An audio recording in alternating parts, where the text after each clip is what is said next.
തിരുവനന്തപുരം നന്തങ്കോട് കൂട്ടക്കൊലപാതക കേസിൽ പ്രതി കേതൽ ജെൻസൺ രാജ് കുറ്റക്കാരനാണെന്ന് കോടതി. ശിക്ഷ നാളെയാണ് വിധിക്കുക. ഷീജ, വിശദാംശങ്ങൾ എന്തൊക്കെയാണ്? നാളെ കോടതി വീണ്ടും പരിഗണിക്കുന്നുണ്ട്. ആ ശിക്ഷാവിധിക്ക് മുമ്പ് വാദം കേൾക്കലായിരിക്കും നടക്കുക.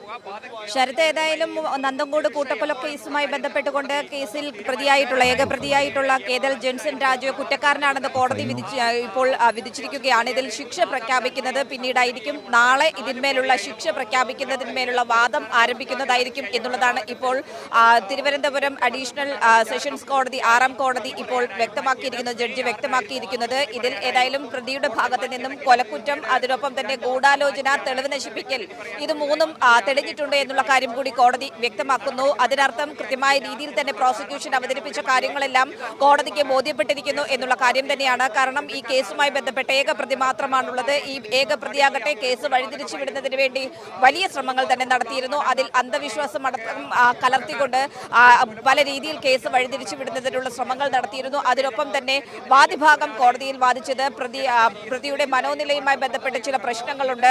അതുകൊണ്ട് തന്നെ ഈ കേസിൽ അത്തരത്തിലുള്ളൊരു ക്യാപിറ്റൽ പണിഷ്മെന്റ് എന്ന തരത്തിലേക്ക് കാര്യങ്ങൾ നൽകരുത്, ശിക്ഷ നൽകരുത് എന്നുള്ളൊരു ആവശ്യമാണ് മുന്നോട്ട് വെച്ചത്. പക്ഷേ കൃത്യമായ രീതിയിൽ പ്രതി ഒരു തരത്തിലും മാനസിക നിലയുമായി ബന്ധപ്പെട്ട് ഒരു പ്രശ്നവും നേരിടുന്നില്ല എന്നുള്ളത് പ്രോസിക്യൂഷൻ കോടതിയെ ധരിപ്പിക്കുകയും ചെയ്തു. കാരണം വിചാരണ ആരംഭിക്കുന്നതിന് മുൻപ് ഇതുമായി ബന്ധപ്പെട്ടുള്ള ആരോഗ്യ പരിശോധന നടത്തി അതിന്റെ റിപ്പോർട്ട് അത് സഹിതം കോടതിയിൽ നൽകിയിരുന്നു. അതിനൊപ്പം തന്നെ ഈ കേസുമായി ബന്ധപ്പെട്ട് പോലീസ് ശേഖരിച്ചിട്ടുള്ള ശാസ്ത്രീയമായിട്ടുള്ള തെളിവുകൾ, അതിനൊപ്പം തന്നെ ഈ ഗൂഢാലോചനയുമായി ബന്ധപ്പെട്ട്, കാരണം ജെൻസൺ രാജ് കേസിലെ പ്രതിയായിട്ടുള്ള കേതൽ ജെൻസൺ രാജ് ഒരു ദിവസമായി പെട്ടെന്നുണ്ടായ ഒരു പ്രകോപനത്തിന്റെ പുറത്ത് നടത്തിയ കൊലപാതകമല്ല. ചെറുപ്പം മുതൽ തന്റെ പിതാവിനോടുണ്ടായിരുന്ന ദേഷ്യം അത് വളർന്നു വന്നപ്പോൾ അത് ആ രീതിയിൽ തന്റെ കുടുംബത്തെ ഒന്നാകെ ഉന്മൂലനം ചെയ്യുക എന്നുള്ളൊരു തീരുമാനത്തിലേക്ക് എത്തുകയായിരുന്നു. അതിന് പ്രകാരം കൃത്യമായ രീതിയിൽ ഗൂഢാലോചന നടത്തിയാണ് ഈ കൊലപാതകം നടത്തിയിട്ടുള്ളത് എന്നുള്ളത് പ്രോസിക്യൂഷൻ കോടതിയെ ധരിപ്പിക്കുകയും ചെയ്തു. 41ഓളം സാക്ഷികളെയാണ് ഈ കേസുമായി ബന്ധപ്പെട്ടുകൊണ്ട് കോടതിയിൽ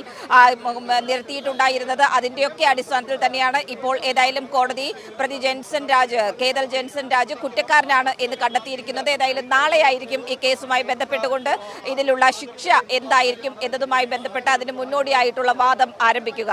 ശരത്, അതായത് ഈ 4 കൊലപാതകങ്ങളാണ് നടന്നത്, നിഷ്ഠൂരമായ 4 കൊലപാതകങ്ങൾ. അതിൽ പ്രതിയായിട്ടുള്ള ഏകപ്രതിയാണ് ഈ പ്രതിയുടെ അച്ഛനും അമ്മയും പെങ്ങളും അടക്കം 4 പേരാണ്. ആ പ്രതിക്കുമേൽ ചുമത്തിയ കുറ്റങ്ങൾ എല്ലാം തന്നെ, എല്ലാ കുറ്റങ്ങളും സംശയാതീതമായി തെളിയിക്കപ്പെട്ടു എന്ന നിലയ്ക്കാണോ കോടതി ഇന്ന് കണ്ടെത്തിയത്? ശിക്ഷ നാളെയാണ് വിധിക്കുന്നത്. ആ നിലയിലാണോ കോടതി കണ്ടെത്തിയത്? ഇന്ന് കോടതി ചേർന്നപ്പോൾ അതാണോ കോടതി അറിയിച്ചത്?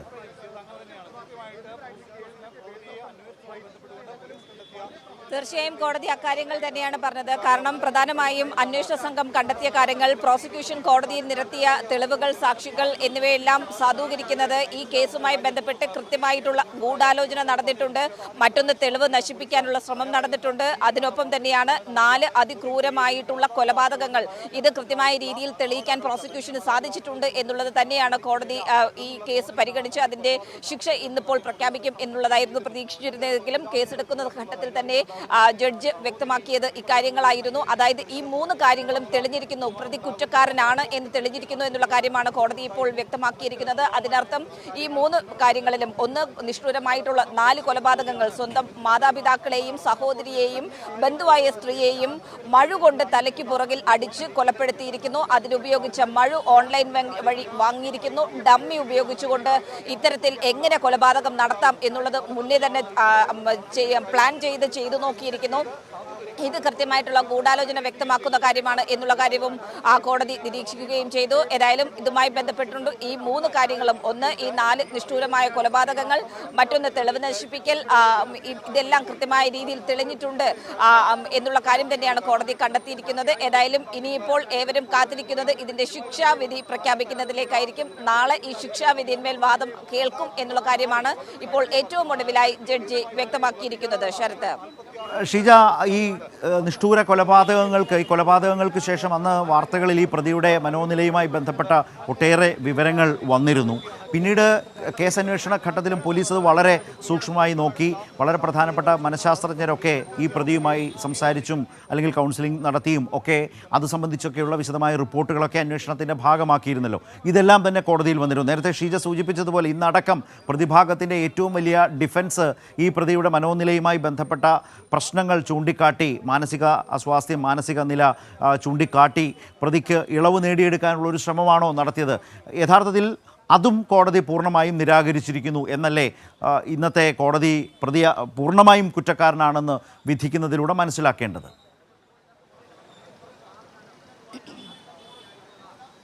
തീർച്ചയായും ശരത്ത് ആ രീതിയിൽ തന്നെയാണ്. കാരണം 2017 ഏപ്രിൽ 5, 6 തീയതികളിലാണ് കേതൽ ജെൻസൺ രാജ് ഈ കൊലപാതകങ്ങൾ 4 കൊലപാതകങ്ങൾ നടത്തുന്നത്. ആദ്യത്തെ ദിവസം 3 കൊലപാതകങ്ങൾ, തൻ്റെ മാതാപിതാക്കളെയും സഹോദരിയെയും കൊലപ്പെടുത്തുന്നു. തൊട്ടടുത്ത ദിവസം 6-ാം തീയതി കൂടെ താമസിച്ചിരുന്ന ബന്ധുവായ സ്ത്രീയെ കൊലപ്പെടുത്തുന്നു. അതിനുശേഷം ഈ മൃതദേഹങ്ങൾ കത്തിക്കുന്നതിന് വേണ്ടിയിട്ടുള്ള നീക്കമാണ് നടത്തിയത്.